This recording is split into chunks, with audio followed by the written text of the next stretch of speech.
I'll make you a deal. I won't give up, and neither should you. Featuring two documentaries, Common Ground and Kiss the Ground. Filmmaker Rebecca Tickell, actor Ian Somerhalder, the stars and executive producers of these movies, and they both join us live in studio this morning. We've got some amazing stuff coming up, and it's because of you two, my dear brother and sister, who are the directors, writers, producers, the brain trusts of Kiss the Ground, Common Ground, and the third film, GroundSwell. But these are going to change the world. You get to hear from those filmmakers first. Josh and Rebecca Tickell are live in studio with us. Husband and wife filmmakers Rebecca and Josh Tickell expose personal stories from those on the front lines of the food movement. Hi, Rebecca. Welcome to the Dust or Mud podcast. We are so honored to have you with us today. Thank you, Shelley. Thank you, Rich. I'm so excited to be here with you too. So before we actually start, we need to let you know that the movie Kiss the Ground literally changed our lives. Within 6 months of watching Kiss the Ground, we owned 160 acres in the middle of the Ozarks, intending on becoming regenerative farmers, and went from Washington, D.C. to farming because of the act of you guys making that movie that changes lives. Goosebumps hearing you say that. Well, What it a really privilege. did. And for you guys, when you take on these projects, are there moments or people that you talk to that you hear that? Is that an often said thing to you guys? All the time. I mean, I've had King Charles tell me that it changed his life and he shared Kiss the Ground with over 1,000 people. I've had, presidents of countries and, people who dropped out of college or who, because they saw our film and they wanted a different life and they realized that's how they could best be of service to humanity, or people who in the movie theater got up and said, I quit. They worked for a weapons company and they're like, from this moment forward, my life is going to be about preserving life. It's truly, it's like almost hard to take in so many ways, because I hear it and I really try to like hear that and feed that into my soul. But it's hard to imagine that something that was an idea and then a promise where we had no evidence that it would work, but so much pressure to make sure and feeling this sense of duty to carry this information out to the world. Like I can't even describe the pressure of that. Back in 2012, 2013, as we were learning about biosequestration and the power that soil has, not only to stabilize communities, but ultimately to stabilize the entire planet. And as I became a mother of 2 children in 2014 and 2017, and years were ticking by, as we were learning more and more, and the stakes were getting higher and higher, and the news was getting worse and worse, but then the opportunity was growing bigger and bigger. It's hard to describe that feeling of responsibility and also the risk. Like, what if we fail? There was no evidence that an environmental documentary about dirt could do anything, that it could change anyone, or that could even reach 10 people, nonetheless, hundreds of millions of people. And then, of course, right as the film was nearing its completion, suddenly we went into lockdown and COVID, and suddenly no one was buying documentaries anymore. So it's like at every step of the way, there seemed to be this blockade. And it was pure faith and devotion to this message that got us here. And so now to be on the other side of that after over a decade of we're going to do this, it's going to work, to see it actually working, it's kind of surreal, because for so long it was just faith. It was just a promise. There was no evidence that it would work, and here it is working. And so, it's very moving to hear that it's touching people's lives and it's having the profound difference that it's having, because that was what it was all about all along. You say that it started with an idea. Can you articulate the idea? What exactly is it? Well, I think all of us for the past 2 decades have been inundated with this idea that we're doomed. And people have various responses to it. Like my dad, he's a conventional conservative farmer in Ohio, and he has a certain idea about what's happening to our climate and what the science is behind that looks very different from my view of what that is. And I think all of us are sort of divided around that to some degree. And I think it's scary, no matter what your view of it is. And so much of the conversation is driven by hopelessness and fear, and this idea that if we don't do something now, we are going to destroy everything, or simply, that's not true. I'm going to put on these blinders and I'm just going to completely bury my head in the sand and ignore it. And it's really hard to face some of these conversations around science and what's happening on a climatological level. And when you look at that as the big picture, it feels like no one can do anything to stop it.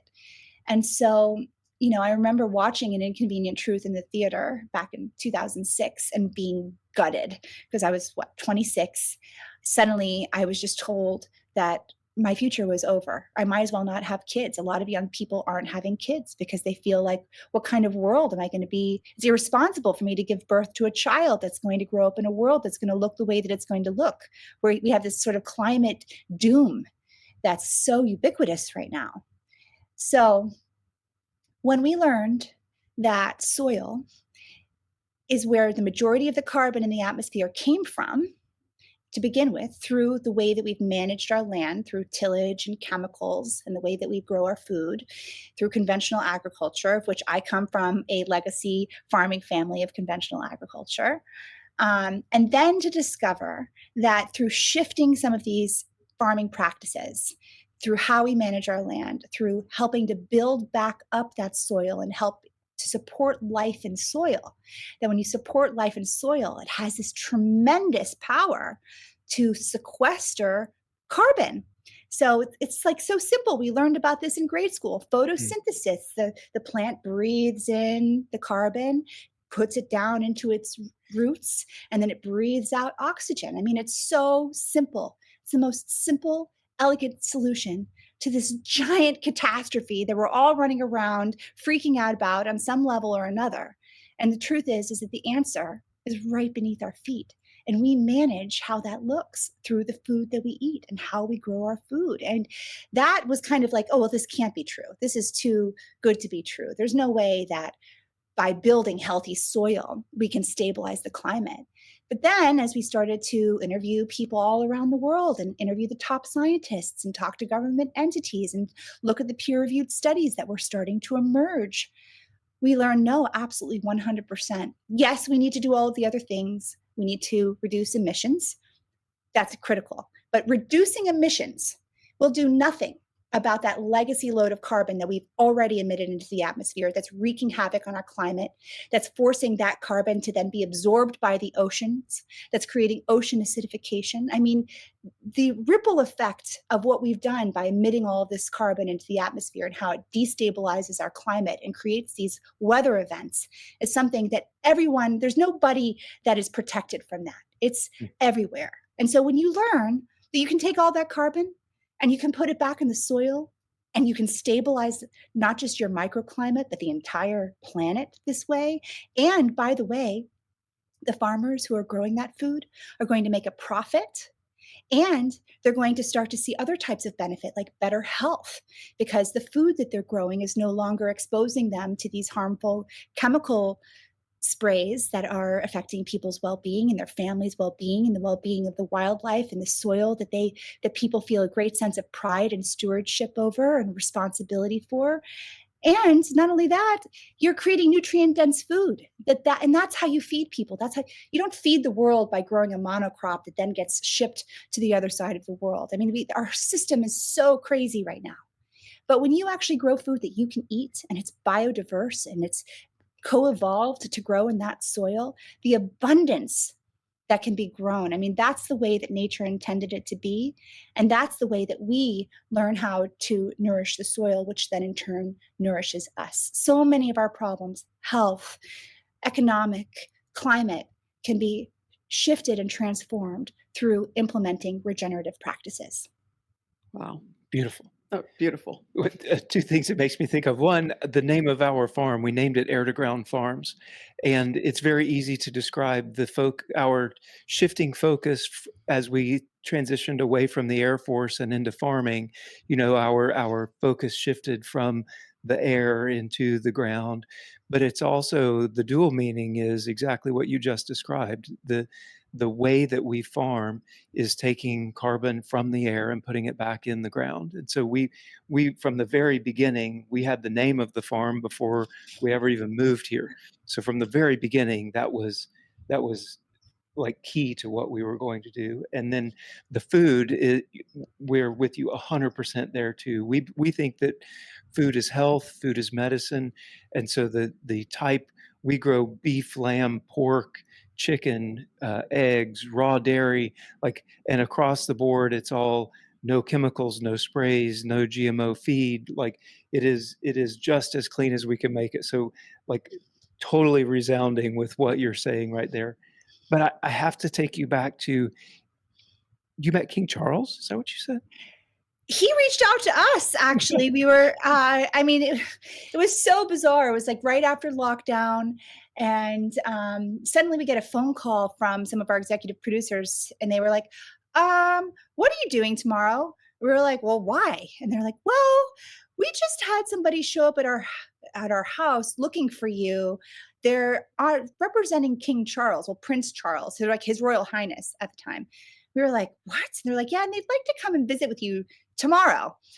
So of course, we're like, not at all prepared for that. This is a farm and a film studio. So we had like other stuff going on. So it was like all hands on deck, turn this place upside down, clean the chicken poop off of everything and like try to create some order out of the chaos that is regenerative farming, as you probably know, and filmmaking. And they showed up here and they said, King Charles wanted us to reach out to you. Kiss the Ground is his favorite film. He's shared it with everybody. In fact, it's kind of annoying to the staff because he won't stop talking about it in every single phone call and every single meeting. And would you be interested in coming out to Scotland to meet him and to potentially film with him? And we were like, let us think about it. Yes. And with that also comes a responsibility, because we're representing a lot of voices in this. And so, chumming up with kings that have, interesting histories and backgrounds doesn't always align with some of the other people that we represent. Like, we're also committed to representing Indigenous voices. And so it's been quite a journey for us to figure out how to find that common ground, how to find that place where we can speak that everybody will be able to hear and isn't polarizing to them. And King Charles is polarizing for a lot of people. And nonetheless, we went because we thought, every voice in this matters. And anybody who has that kind of reach and that kind of access and that kind of power is somebody that we want to have on our team. We want to bring everyone. This is a movement for everyone. It's not a political movement. This is a movement about saving soil and preserving life on Earth. So, with human beings as a part of that. And so we went, and it was, I will never forget that experience. It was phenomenal. It was full of highs and lows, and it was everything one might expect and more. But at the end of the day, we filmed him, and he is in our new film that we're making. That's the follow-up to Kiss the Ground, which then was followed up by Common Ground. So this is called GroundSwell. It's the third of our soil documentary trilogy, and it's about the global movement for regeneration. And he's one of those voices, and his view and his contribution is that, he represents the head of the Church of England. And for him, he views his job as a sacred job that is ordained by God. And he says that God speaks to him and tells him that it's his job to protect the soil through these farming practices, and that, sacred geometry shows us the way, and then it's through healing soil. I mean, it was a profound interview. I was pretty shocked by the content of it, and I was thrilled to have another person with that kind of reach on our team to help spread this message. That's phenomenal. So in the filmmaking process, we make YouTube videos, so we know not everything goes into every film or the cutting room floor for sure, right? So That's what, definitely true. right? Here, I'm going to show you something really funny, actually, that's a part of this. Hold on one second. Okay. Oh, fun. Since it is a video, I was pretty demanding on the set, I have to say, because I was like, look, we're not going to get the interview. It's not going to work. We can't do this. We can't do that. And finally, they're like, well, His Royal Highness can't wear a microphone. And I'm like, well, then the interview is not going to work. I'm like, he brought us all the way here. And then I was like, okay, then they're like, okay, you can mic His Royal Highness. And I'm like, hello. And I like almost fell on him. And then they're like, all right. I'm like, I'm going to stuff this microphone down your pants. And apparently pants and like UK speak is underwear. So he turned bright red. And basically that was how our day started, was just me making him laugh nonstop with me breaking every single protocol. That is awesome. That's so fun. We spent 5 years in England. I was stationed there at RAF Lakenheath, which is not too far from Cambridge. So we're quite familiar with England, the Brits. Yeah. Well, they're really into regeneration right now. In fact, I don't know how much King Charles had to do with it, but Kiss the Ground went wild in the UK. And so when we go there, it's pretty cool because we get a little bit more, celebrity than I would say we do in other parts of the world. But no, it's been amazing to go and travel to these different regions and see how regeneration is taking shape in these different environments and these different contexts and with these different communities and these different historical views of what growing food looks like and what that represents. I mean, my mind, every time I think I know something about regenerative agriculture, I realize I know nothing. And I'm truly a student on this learning journey along with everybody else. Was there a story that didn't make it in that you would want people to hear about? Well, let's see. I mean, Kiss the Ground, definitely, which is why we went on to make Common Ground. And then same with Common Ground, we're like, wow, there's so much more to the story. So now we're making GroundSwell. I mean, yes, there's personal stories, like my own story with my own family of what this journey has been. Certainly stories of people that we've met along the way who have come from nothing and had just totally transformed their lives through regeneration and who are thriving and prosperous now as a result.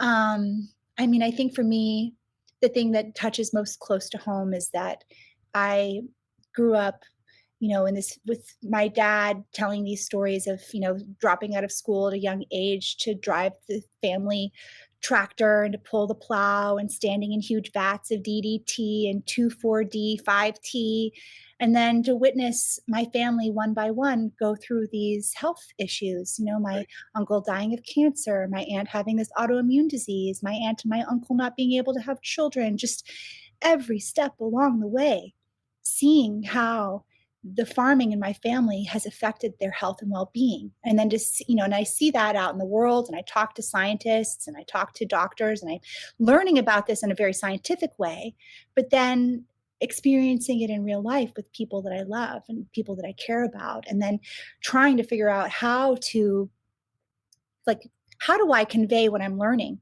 to my own family who's done this forever. Here I am out talking to King Charles and all these fancy people about regenerative agriculture. But when I talk to my dad, he says, well, what do you know about farming, little girl? And I'm like, that's been an 11-year journey of learning how to talk to my own family about something where they have the historical knowledge and I'm coming into this, sort of from a very different place, from a place of wanting to heal the planet. And through the years, my father has never said, you're right. He's never said, thank you, but he did stop spraying and he did stop monoculture on his land. And he grows regenerative organic produce and he sends me photos every year and he'll send me, shipments of it. And he's so proud of it. That's so much better than saying thank you. Yeah. Yes. That is amazing. And I've had the gift along the way of learning through speaking to my family. And also I live in Ventura County in California, which is a huge agricultural community. But we also have some of the worst human rights violations when it comes to agriculture in the world, between the chemical sprays that are used here on the citrus because of the citrus greening disease. So there's chemicals sprayed here that are banned that are allowed because we're losing the citrus because of this Asian citrus psyllid. And that's people around the world with citrus are facing this same fate of, like, the more the bug spreads, the more chemicals they use, the more the disease spreads. And it's just this cycle. But in the meantime, all of the people and all of the wildlife that live around these monocrop citrus groves are literally living in sacrifice zones, in these areas where they're being exposed to high levels of chemical sprays and overdrift, because chemicals don't just stay within a property line when you spray them up into the air with a World War II fan sprayer. Right. It creates this vapor that then drifts. And so within my own community, I have seen field workers go blind from exposure to this. I've seen dogs and humans die from this. And, I've been exposed to it. My children have been exposed to it. We've had health consequences as a result of this exposure and documenting it. So, it's tricky when a lot of the parents of the kids that are friends with my kids are the farmers that are using these chemicals. And here I am out there being so vocal about how we have to stop using these poisons on our food. And that does not go over well. So between the conversations that I'm having with my neighbors and the conversations that I'm having with my family, I learn something every single day about how to communicate around this in a way that reaches people where they're at. And that has been a learning journey that is hard to describe. And all of that gets infused into our films. That's why the last one is called Common Ground. That's why we take such an effort to make sure that everybody's voices are represented in the film. And we really try to make our films not polarizing. However, in Common Ground, we do pull back the curtain on what's stopping us from making the transition legally, politically. And we have a bunch of whistleblowers in the film. And that was pretty controversial. We thought that was going to be the thing that people came after us for. But we were surprised. It was actually the ultra-processed fake meat industry that came after us. Oh, how fun. So, yes, I know. I know. So it's, it doesn't matter. The expression, you're damned if you do and you're damned if you don't. So it's like every single film is a learning journey of how to communicate around this. Every single film, I learned something about how to be a good steward of my own land. And every single film, I feel like we get better at articulating in the film the necessity and urgency of making these transitions. So is there a biggest challenge or most difficult hurdle you've had to come over in doing this? Well, one of the biggest hurdles is the misinformation. So, there have for decades since the beginning of the Green Revolution, which wasn't about making things more beautiful and green, it was about making a profit using war machines and war chemicals. It's like, we made these chemicals to kill people and these machines to kill people, but the war is over. What are we going to do? I know. Let's bring that back to the US and spray that on our food. Crazy. This is great. This is like the madness of how our food system became what it is today. But then because it was so profitable and because yield did increase at first, and because they were able to get, such a huge profit by adding these fertilizers and by controlling the weeds, that, all of these peer-reviewed studies, all of these universities, these land-grant universities, and then our government became part of this huge agricultural industrial complex. And it's one that looks like other types of industries like that, where you have this sort of echo chamber. And then people who are interested in learning about farming, they go to a land-grant university and perhaps they're taking a class in the Monsanto wing, where they're learning about what types of chemicals you need to use for which type of pests. And then you're learning about which type of applications and how to grow everything, how to control nature and make a profit has been the theme. And so I think the biggest challenge is reaching people where they're not already indoctrinated with this misinformation, and then showing people how actually money has influenced the science. And a lot of what you've learned, whether it was in 4-H or whether it was at your land grant university, was funded and paid for by the chemical companies that then want you to become hooked on their chemicals for the rest of your life. And then what happens is farmers become hooked on these chemicals because they believe that that's the way to make a profit, and that's the way that you farm, because that's the way it's always been done. And I promise you that a lot of people will argue about that that's the way that it's always been done. It's very offensive to think that, but you hear that a lot because we have a short ecological memory, just like a few generations back. But that's not the way it's always been done. And what you see is that these farmers then have to use more and more chemicals. The chemicals cost more and more. Their profit margins are reduced. They then have to take out bank loans to get more fancy equipment and to keep up the spraying and the tillage and everything that they need to do to grow their monocrop, to keep their commodities flowing, whether they sell anything or not. And then they have these subsidies and crop insurance and the bank loans that require them to spray. And suddenly you have farmers that are debt serfs to chemical companies and banks. And we have a suicide epidemic in the United States where farmers are 5 times more likely to commit suicide than any other profession in the United States. And it's because what happens is they are killing themselves trying to feed the world based on a false premise that how you do that is with these chemicals and with conventional agriculture, when in fact the opposite is true. So reaching a farmer, because to be a farmer, and I can say this because I come from a farming family, farmers are stubborn. They have to be. They have to be resilient. They have to be the ones that they don't work bankers' hours. They're up before dawn, and there's no, you can't like go on vacation and leave the farm. It is 24/7 when you manage the land. And so there's a type of resilience that's required to be somebody that grows food.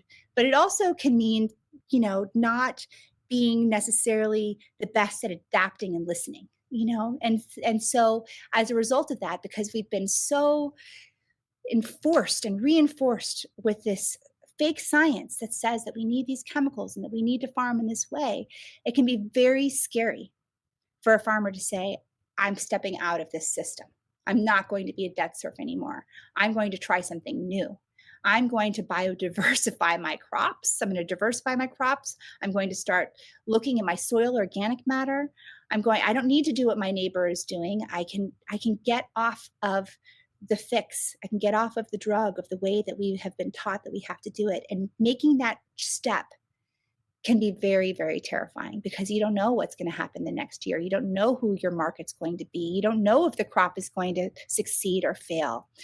And so that has been the biggest obstacle, is kind of like allowing oneself to become unbrainwashed from the way that we've been doing it for the last 50 plus years, and taking that risk. And the amazing thing is that a study that was done 3 years ago now, shows that farmers within year 1, over 90% of them made a profit. So the opposite of what people think is true. When they are able to get themselves unhooked from that chemical dependence, what happens is freedom and this sort of blossoming and regeneration, not just of their soil, but of their mind and of their family and of their community, of their local water cycle, of, water plays such an important role in this, and of their weather. I mean, I can't really talk to my dad about climate change, but I can talk to him about the weather. And he can see how he manages his land affects his microclimate. And so that's an access point for people, and showing people others who have done it and who have made a profit and who are being successful. That's another access point. There's lots of ways to talk to people about what the opportunities are around regeneration. And as more and more and more people adopt this practice, like you've done, then we reach that tipping point of 10%. In the United States, that's 100 million acres of land. We're at 55 million acres right now in transition to regeneration. And that's up from 3 million in 2020.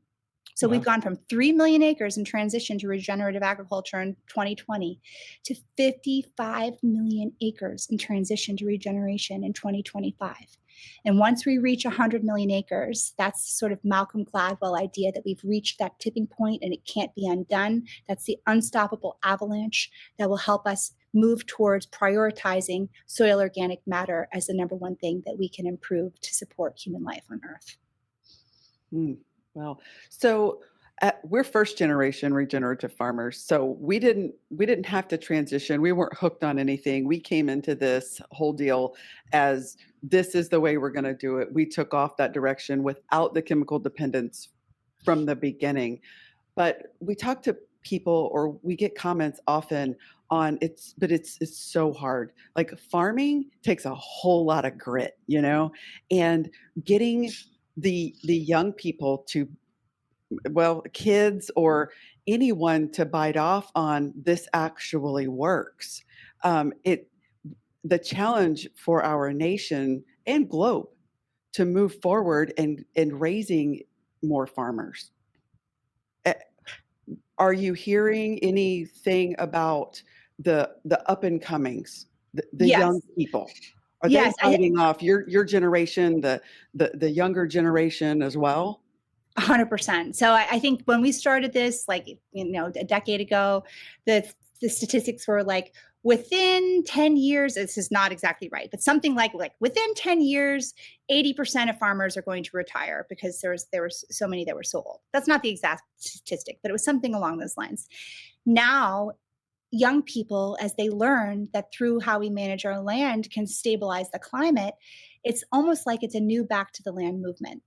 Back to the earth, that happened in the 60s. It's happening again today. Young people are less interested in getting their, Harvard law degree and more interested in learning about how they can manage land in a holistic way and help sequester carbon, because young people really feel that pressure that we've handed them this crisis, that they are going to be the ones most affected by it.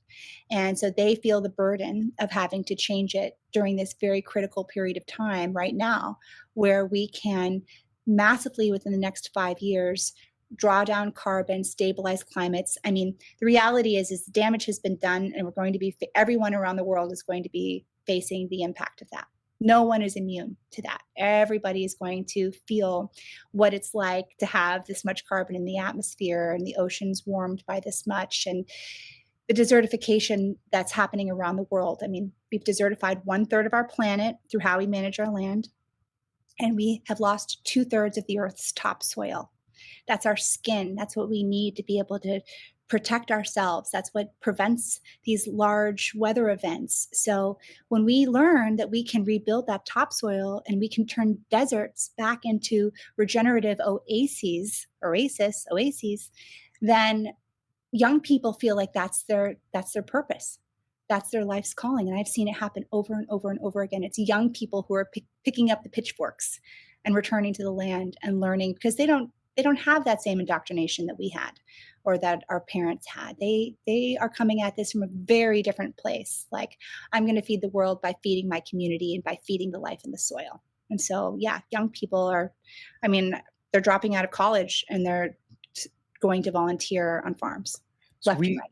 We recently did a podcast where we threw out 10 ideas that might help not just a younger generation, but people in general get involved with regenerative farming. And it was things like a GI Bill for farming instead of for college, or instead of a Pell Grant for a college, maybe the government can have grants for regenerative farming. And we just threw out 10 different ideas, just like, hey guys, we don't have to just accept this is too hard and nobody's doing it. There are actually things that can happen. And I think Kiss the Ground, as a foundation, do you do grants and stuff as well, right? So the Kiss the Ground 501c3 was founded by our friends so we don't run the nonprofit, the Kiss the Ground nonprofit. Okay. But when we moved to Ventura County back in 2012, our friends moved into our little sort of Venice Beach shack where we had been making movies in our garage. And as they were moving in, they're like, soil, soil, soil. You've got to stop making movies about oil. You've got to start making movies about soil. And we were like, oh gosh, the only thing more dull and boring that we can make films about other than oil would be soil. But then we moved on to a farm and we became farmers and we started to see what it took to actually manage this place. It was a monocrop avocado orchard in the middle of a drought in a place that's not really designed to grow avocados. And suddenly we're starting to learn about regenerative agriculture, and we're learning like no amount of reducing carbon emissions is going to get us to where we need to be. We have to do something with this carbon. And here we are looking at our own dead dirt and the way that this model was just failing, so dysfunctional. And it hit us like, this is what we have to do. This was our calling, was to tell this story and to use the skills that we've learned along the way to make sure that everybody learns about the power of soil to stabilize the climate, create a profit, draw down carbon, create microclimates, and ultimately feed the world through feeding communities. I forgot what the question was. I always get so excited about soil. I go into these rants. I was just wondering, I mentioned that the opportunity to do things to help people get involved, like grants or a GI Bill that would, instead of taking veterans to college, maybe take veterans to a regenerative farm. My favorite idea was a, bachelor type TV series, where, you have 2 or 3 families and they win a farm if they do the best regenerative farming over a year or something, just like some ideas to not just bring awareness, but to concrete, like because it is really, we know it is financially like intense to get started on a farm, right? And just the hurdle to overcome as a first generation farm, the economics of the thing is almost insurmountable. So our thoughts were, are there ideas, is there something that we can do to help more people? And in the same way that we help people get college educations, maybe just help them to become regenerative farmers instead. And incentivize the career. Yeah. Because it isn't the dumb old farmer anymore. You have highly intelligent, educated people who are out there figuring out this soil, climate, growing food in a way that is more productive, more profitable, more nutritious across the board.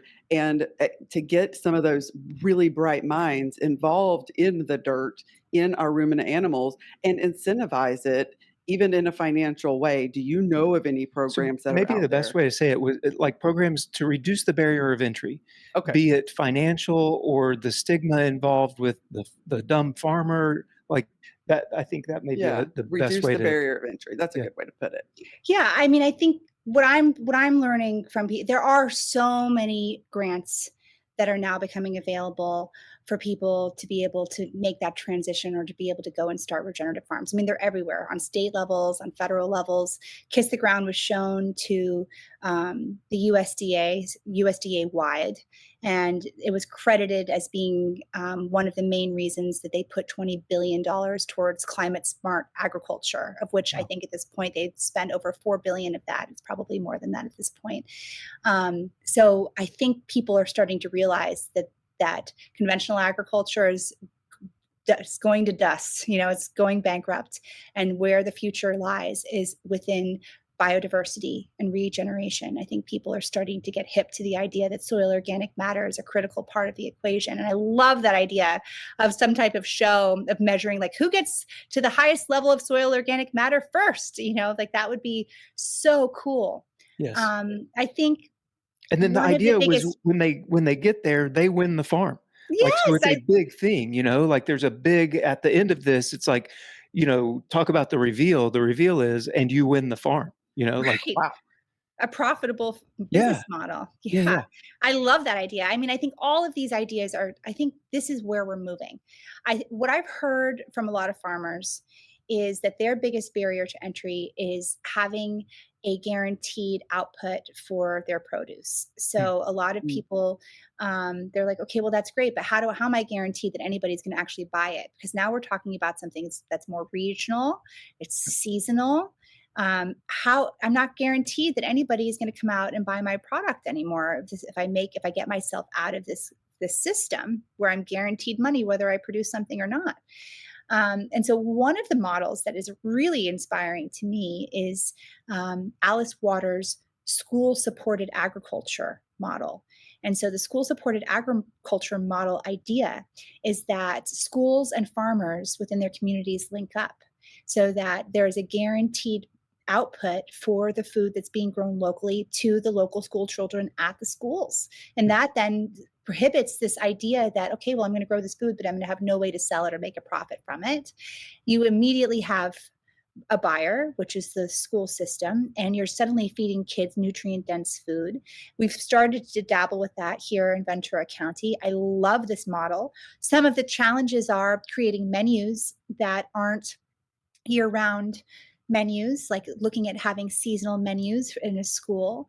It's going to create such a different world in terms of night and day, in terms of how, like, as you said, food is medicine. So when kids are getting off of the glyphosate laden, breads and oats and garbanzo beans that are just filled with chemicals, part of the dirty dozen, and suddenly they're eating fresh, local, regenerative, organic vegetables and fruits that are grown within their community, the health, the well-being, the focus, the hormones, the illnesses, like everything that we're seeing with kids, like 1 in 3 kids is sick in the United States because of what we eat.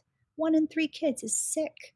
Right. And it doesn't have to be that way. Imagine if those kids instead were supporting the local farmer who's doing the right thing by their community and growing nutrient-dense food that then is feeding the very kids that are within that community, while also building a sustainable water cycle that then creates the kind of prevents droughts. It prevents the massive storms that come through. I mean, when you can get that rich topsoil that's the sponge and it infiltrates water and just holds it there, you have a whole different climate than the one that's volatile and desertified and devoid of nutrition and life, because then you end up with people that are experiencing those same things. So I love this idea of school supported agriculture because it puts a market that's right next to the farm in their lap so that they have a place where they can take the food that they're growing and feed it to their community. So if a farmer was right on the edge, they're at that point in their life where they're making a decision of, do I either start a regenerative farm or do I transition to a regenerative farm? What would you say to them? That's the future. That's where the money is. That's where the profit is. That's where everything is going. Regeneration is all about life and abundance. Conventional agriculture is about death and decay, desertification. So choose. Which one do you want? Do you want the old model that's ultimately going bankrupt and turning the soil to dust? Or do you want the one that's going to build life? It's ultimately about love. It's ultimately about community. It's about health and wealth. I mean, that's where the future is. We're entering into the age of regeneration. That's where we're at. And the people who adopt this now are going to be the ones who see the biggest benefit. Wow. Awesome. Yeah. If I weren't doing it, I'm sold. Yeah, right. We're sold for sure. Okay. GroundSwell, the new movie that you guys are working on. We're so excited. I actually got to listen to a podcast of Ian talking about GroundSwell, and it sounded very interesting. When is it coming out? We're aiming for January, by Earth Day of next year, it will be available. Earth Day of next year. Mm-hmm. Okay. Hopefully sooner. We're trying to get it done by January, but realistically by Earth Day of next year. Fantastic. And yeah, how are people going to be able to watch it?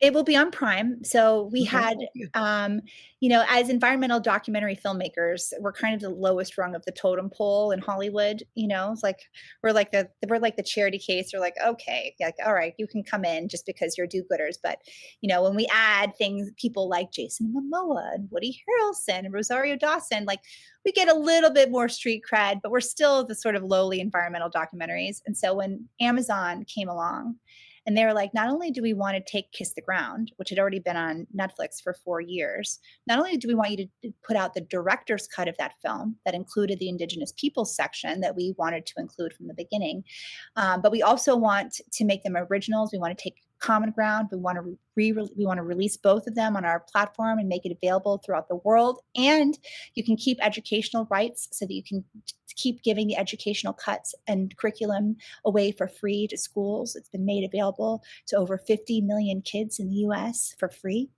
And it continues to grow and be shared in classrooms. I mean, they wanted to take our films and make it their front and center message for the climate pledge. Love them or hate them, they're actually doing right by us and this message in this moment. And we are so, so grateful to Amazon Prime for picking up these films and then guaranteeing us that GroundSwell will come out next year and be available for the world to see, and that we'll still be able to continue with our educational work. Thank you, Amazon. Thank you for doing the right thing. Thank you for giving us a platform where people can hear this message. That's fantastic. Very cool. Yeah. Is there a particular story you're most excited for people to hear from GroundSwell? Oh, God. I mean, I feel like,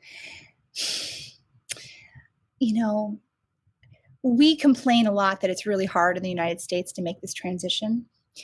But we went to places like northern Uganda to a refugee settlement where it was mostly women and children who had survived, gunshot wounds and amputations and really bloody, brutal war in South Sudan and northern Uganda. And we took our children there and we went and we saw how the people in these villages who have nothing and who have so much trauma and little scars on their body from the war that they've been through. And what they're doing, they're building regenerative plots of land. They're turning this refugee settlement into a regenerative food forest, and it's working. They're able to store water. They're building soil infiltration. They're able to create low, slow water transfers throughout the land. They're able to grow food that they can eat. We also saw a lot of disturbing things while we were in that part of the world. I mean, we went to Kenya where they're bringing back the elephant as the megafauna in their environment and bringing back the grasslands and therefore bringing back the rain and bringing back the abundance. We went to India where we saw in the middle of their 100-year flood how they were able to use these regenerative practices to hold the water, to move it in a way that is beneficial to the grasses. I mean, places that, like in Rajasthan, where it was already desertified, where now it's totally green. People who have nothing, who are able to bring their land back to life and feed themselves and feed their community and to create stable climates. I mean, it took my breath away to see the resilience of people who have nothing and their ability to regenerate their land and feed themselves. I mean, it really, really, really works. And it's so moving. But on the flip side, it was also alarming. Like when we went to Kenya and we learned that the government there had made a deal with the chemical companies they made it illegal in Kenya to share with your own family members heirloom seeds that had been saved for generations. You can't sell seeds. You can't share seeds. It's illegal, punishable by jail time and a $20,000 fine, which if you're a poor farmer in Kenya, do you think that you can afford $20,000? I mean, that was totally insane. And so it's the colonization of the seed.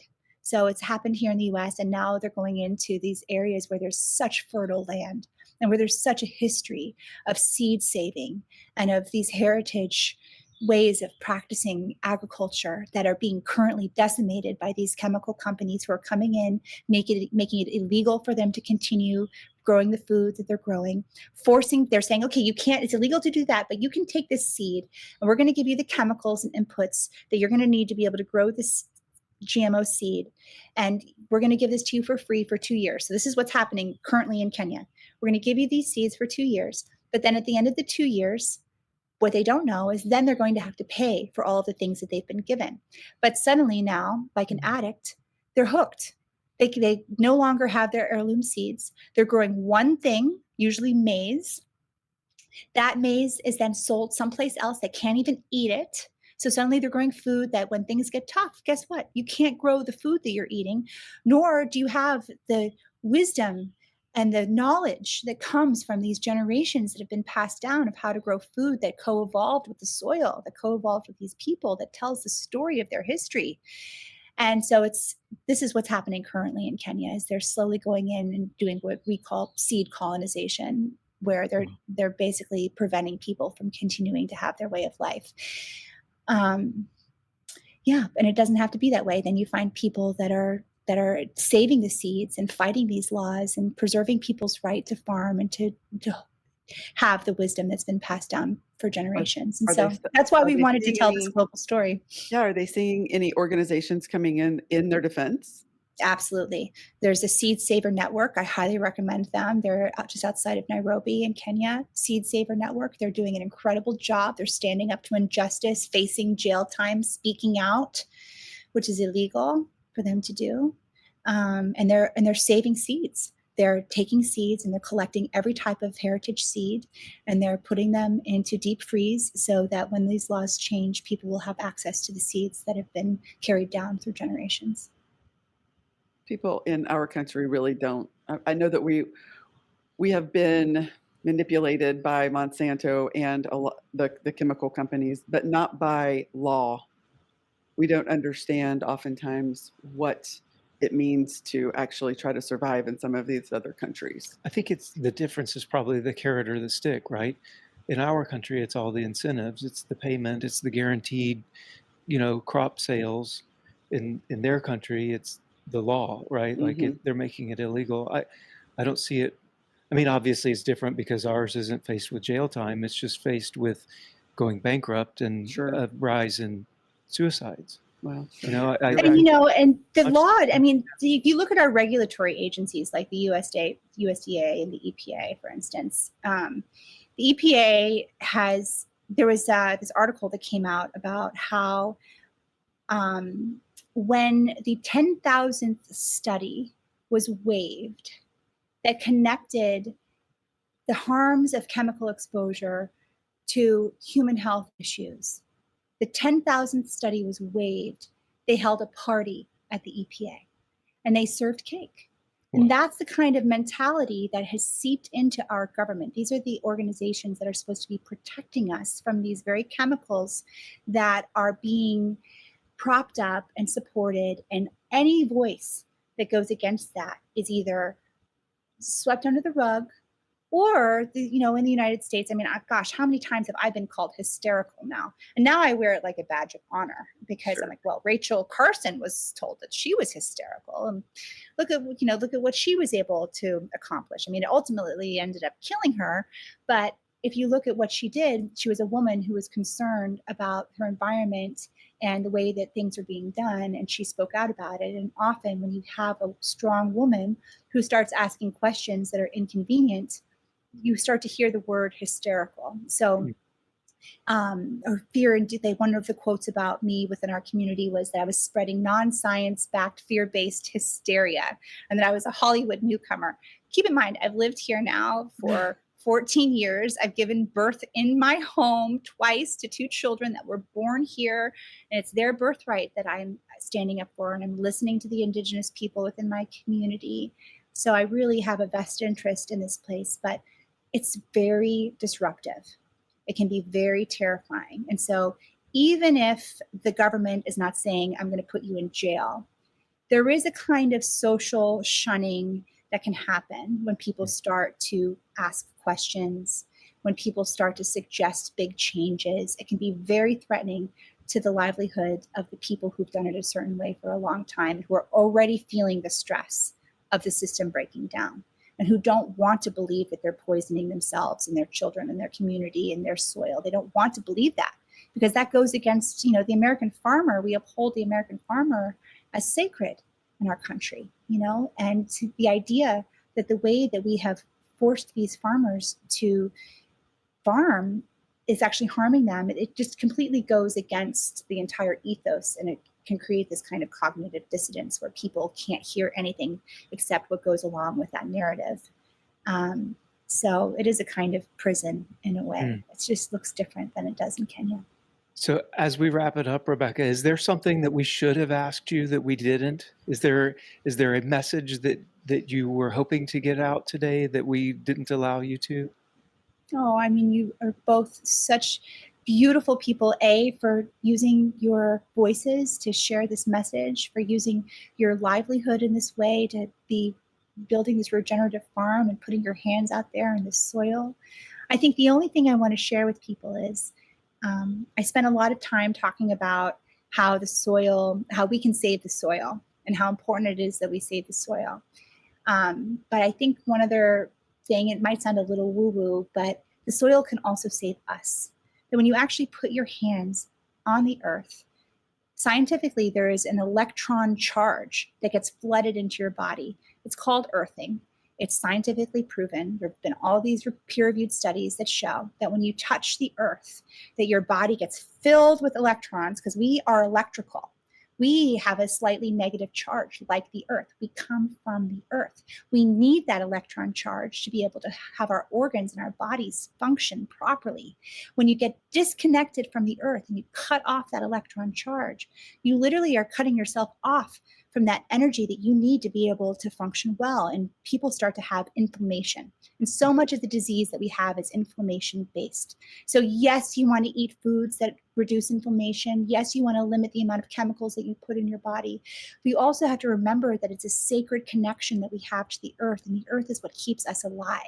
And when you put your hands on the earth, within 15 minutes, inflammation in your body begins to come down. And there have been all of these studies. I made a film called The Earthing Movie. It's about my personal journey with earthing with my family and our healing journey, because while we were talking about how we can save the soil, we learned that the soil can also save us, and we wanted to share that message with people.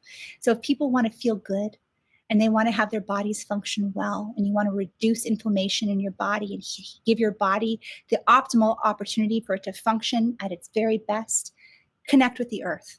It's not just good for your soul. It's not just, a nice thing that feels good to do. Scientifically, you're also healing your body with that electron charge, and we need that. People go months and months and months without actually touching the earth, especially if they're in a cold climate, or you just put on your flip-flops or your shoes and you never actually touch the ground. Think about how good it feels when you lay your body down in the grass. It's scientifically proven that you're healing your body when you do so. So it's just a plug to people to touch the earth, to connect with the earth. And I also believe that when you do that, it awakens something inside of you that brings you into this world of regeneration and helps you to find your place and your voice in it. Well, thank you so much for your time today. This has been a fantastic conversation. Thank you. I feel so honored to get to have this role that I have in the movement. I feel like I'm around people who are smarter than me every single day, but through storytelling, I know that we can transform and heal our world. And I think each one of us are storytellers. And each day as we speak, we're telling stories that are either going to regenerate the planet or degenerate the planet. And you guys are certainly doing your part in regenerating the planet. And I thank you both. That's awesome. Thank you. And we know we'll be looking for GroundSwell coming out next year. Is there a specific place, if people are touched by you and want to follow you personally, where can we find you? You can find me on Instagram. I'm Rebecca Tickell on Instagram. You can find me on Facebook. I'm Rebecca Tickell on Facebook. You can also go to RebeccaTickell.com. If you're interested in joining the 100 Million Acres movement, that's 100millionacres.org. You can sign up to help play a role in transitioning 100 million acres in the United States to regeneration so that we can reach that unstoppable tipping point. And you can follow our work at bigpictureranch.com. Awesome. Well, this has been a great conversation. Yes, it has. Thank you guys for hanging out with us again today. And until next time, bye y'all. Bye y'all. Bye y'all.